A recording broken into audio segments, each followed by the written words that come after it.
Hello people and welcome back to the Forbes YouTube channel. आज है 7th of January and we are back with our daily current affairs initiative where we bring to you 10 questions from current affairs in the MCQ format which are extremely important for all your competitive exams. So without further ado, let's move to question 1 of the day.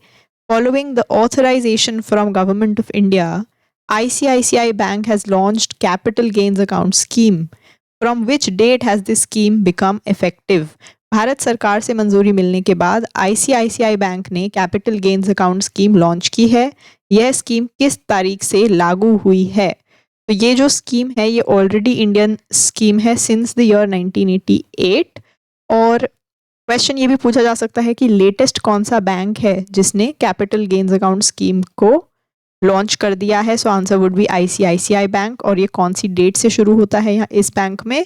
The answer is January 1st 2026। थोड़ा सा समझते हैं। If you go to the ICICI website you will see that the ICICI bank is now authorised to accept deposits under this scheme of India. ये scheme 1988 से लगातार चल रही है। This is a government notified scheme और ये कौन से एक्ट के अंडर लागू होती है? Income tax act of 1961। अब इस स्कीम का मेन मुद्दा क्या है? It enables customers to temporarily park long term capital gains arising from sale of certain assets when they intend to reinvest in eligible assets such as residential property or land. So basically क्या होता है, जो हमारे capital gains होते हैं, capital gains वो होते हैं फॉर एग्जाम्पल आपने कोई लैंड खरीदा या कोई हाउस खरीदा, तो ये जो आपके एसेट्स होते हैं जब आपने इनको फॉर एग्जांपल ईयर 2000 में खरीदा और इसको जब आप बेचते हैं 2025 में, तो इसकी जो वैल्यू है या इसकी जो प्राइस है वो बहुत ज़्यादा बढ़ चुकी होगी बिकॉज ऑफ इन्फ्लेशन। तो इस एसेट को जब आप बेचेंगे तो उससे जो आपको प्राइस इंक्रीज का फ़ायदा होगा, जो प्रॉफिट होगा, वो आपका कहलाया जाएगा कैपिटल गेन। और इस तरह के कैपिटल गेन पे इंडिया के टैक्सेशन सिस्टम में लगता है टैक्स, कैपिटल गेन्स टैक्स जिसको हम कहते हैं। लेकिन अगर कोई बैंक आपको इस स्कीम के under, capital gains account scheme के अंडर डिपॉजिट एक्सेप्ट करता है, तो इसका मतलब ये है कि जब ऐसा एक एसेट आप बेच रहे हैं एक हायर वैल्यू, एक हायर प्राइस पे, तो आप इस प्रॉफिट को 2 से 3 साल के लिए पार्क कर सकते हैं, यानी कि इसको आप रिजर्व रख सकते हैं। और जब आप उसको रिजर्व रखेंगे because you want to reinvest it later, 2 से 3 साल बाद आप फिर से कोई लैंड या कोई हाउस खरीदना चाहते हैं या कोई एसेट खरीदना चाहते हैं, तो तब आपको बैंक ये अलाउ करेगा कि आप 2 से 3 साल तक इस एक्स्ट्रा प्रॉफिट को पार्क कर दीजिए, रिजर्व कर दीजिए, और तब आपके ऊपर ये जो कैपिटल गेन्स टैक्स है ये नहीं लगेगा। तो टैक्स इंसेंटिव एक तरह का ये है अंडर दिस स्कीम। तो कौन से बैंक ने इसको लागू कर लिया है? The answer is ICICI bank. Moving on to question 2। In the context of RBI granting final authorization to Brisk PE as a payment aggregator cross-border, which investor group is associated with the company's backing? Reserve bank of India द्वारा brisk PE को payment aggregator cross border के तौर पर final authorisation देने के संदर्भ में कौन सा इन्वेस्टर ग्रुप कंपनी को सपोर्ट कर रहा है? तो पेमेंट एग्रीगेटर क्रॉस बॉर्डर, यानी कि जो हमें क्रॉस बॉर्डर पेमेंट्स करनी होती हैं उसमें ऑथराइज किया गया है as payment aggregator Brisk PE को। क्वेश्चन ये भी पूछा जा सकता है कि किसी भी पेमेंट एग्रीगेटर को रिकॉग्निशन कौन सी इंस्टीट्यूशन देती है? So answer would B RBI। तो RBI ने लेटेस्ट रिकॉग्निशन दी है ब्रिस्क PE को, और इसके साथ साथ कौन सा इन्वेस्टर ग्रुप जुड़ा हुआ है? सो द आंसर इज प्रोस्यूस। Question number 3 है amid deep political crisis in Venezuela, the Supreme Court of Venezuela directed which leader to assume charge as acting president following capture of President Nicolas Maduro? Venezuela में गहरे राजनीतिक संकट के बीच Venezuela के supreme court ने राष्ट्रपति Nicolas Maduro की गिरफ्तारी के बाद किस नेता को कार्यवाहक राष्ट्रपति के रूप में कार्यभार संभालने का निर्देश दिया है? If you are watching the news तो आपने इस लीडर को ज़रूर देखा होगा। वेनेजुएला की ये वाइस प्रेसिडेंट हैं जिन्होंने अब प्रेसिडेंट का कार्यभार संभाल लिया है after supreme court of Venezuela has so directed. तो इनका नाम है डेल्सी रोड्रिगेज। Question number 4 है world Braille day is observed annually on January 4th to commemorate the birth anniversary of Louis Braille. In which year was World Braille Day officially recognized by the United States? विश्व Braille दिवस हर साल 4 जनवरी को Louis Braille की जयंती मनाने के लिए मनाया जाता है? संयुक्त राष्ट्र द्वारा विश्व ब्रेल दिवस को आधिकारिक तौर पर किस वर्ष मान्यता दी गई थी? तो हमें ये भी याद रखना है कि वर्ल्ड ब्रेल डे किस दिन को ऑब्जर्व किया जाता है? आंसर वुड बी 4 जनवरी। और ये किस साल से यूएन ने रिकॉग्नाइज किया है? So the year is 2019। Question number 5 है, India's Republic day 2026 celebrations may witness an unprecedented diplomatic signal if European Union leaders attend as chief guests. Which of the following combinations of leaders has been indicated as expected attendees representing EU's collective identity? अगर यूरोपीय संघ के नेता मुख्य अतिथि के रूप में शामिल होते हैं तो भारत के गणतंत्र दिवस 2026 समारोह में एक अभूतपूर्व राजनयिक संकेत देखने को मिल सकता है।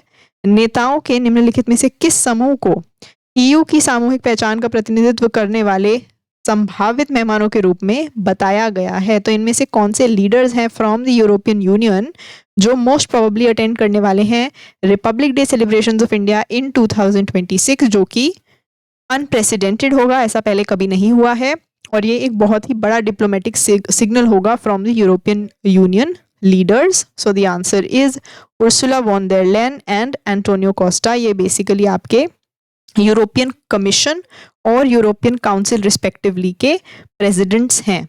यूरोपियन कमीशन पहला जो नाम है वो है यूरोपियन कमीशन के प्रेसिडेंट, और दूसरे जो नाम है वो है यूरोपियन काउंसिल के president. Moving on to question 6, the Indian Army has declared 2026 as the year of networking and data centricity. This initiative builds directly upon tech absorption phase undertaken during which of the following periods?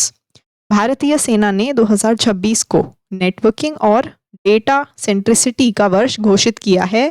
यह पहल सीधे तौर पर निम्नलिखित में से किस अवधि के दौरान किए गए टेक्नोलॉजी अपनाने के चरण पर आधारित है? क्वेश्चन ये भी पूछा जा सकता है कि इंडियन आर्मी ने टेक एब्जॉर्प्शन फेज को मद्देनजर रखते हुए कौन सा साल डिक्लेयर किया है 2026 को? So then your answer would be year of networking and data centricity. और ये कौन से साल की टेक एब्जॉर्प्शन फेज को रिकॉग्नाइज करता है? 2024 से 25 वाला phase. Moving on to question 7, according to recent financial stability report released by Reserve Bank of India, unsecured retail loans accounted for 53.1% of total retail loan slippages by September 2025. Which category of banks showed relatively better performance amid rising stress in unsecured retail lending? भारतीय reserve bank द्वारा जारी हालिया financial stability report के अनुसार सितंबर 2025 तक कुल retail loan slippage में unsecured retail loan का हिस्सा 53.1% रहा। अनसिक्योर्ड रिटेल लेंडिंग में बढ़ते स्ट्रेस के बीच किस कैटेगरी के बैंकों ने तुलनात्मक रूप से बेहतर परफॉर्मेंस दिखाया है? तो अनसिक्योर्ड, सबसे पहले तो जो रिटेल लोन्स होते हैं, अनसिक्योर्ड लोन्स वो होते हैं जिनको देते वक्त कोई भी कोलेटरल नहीं दिया गया। अब कोलेटरल नहीं रखा गया यानी कि कोई भी सिक्योरिटी बैंक में नहीं रखी गई, तो उस लोन का जो रीपेमेंट है, जो उसका वापस आने की संभावना है, वो कम हो जाती है, बिकॉज कोई भी सिक्योरिटी लोन टेकर ने या डेटी जो है उसने नहीं रखी है, कोलेटरल नहीं रखा है बैंक में, तो उसके पास कुछ भी रिस्क पे नहीं है, इसलिए वो रीपेमेंट में देरी कर सकते हैं या उसको लैप्स भी कर सकते हैं। तो ये जो अनसिक्योर्ड लोन्स होते हैं ये बैंक के जो बैलेंस शीट है उसके लिए बहुत ही ज़्यादा डेंजरस होते हैं।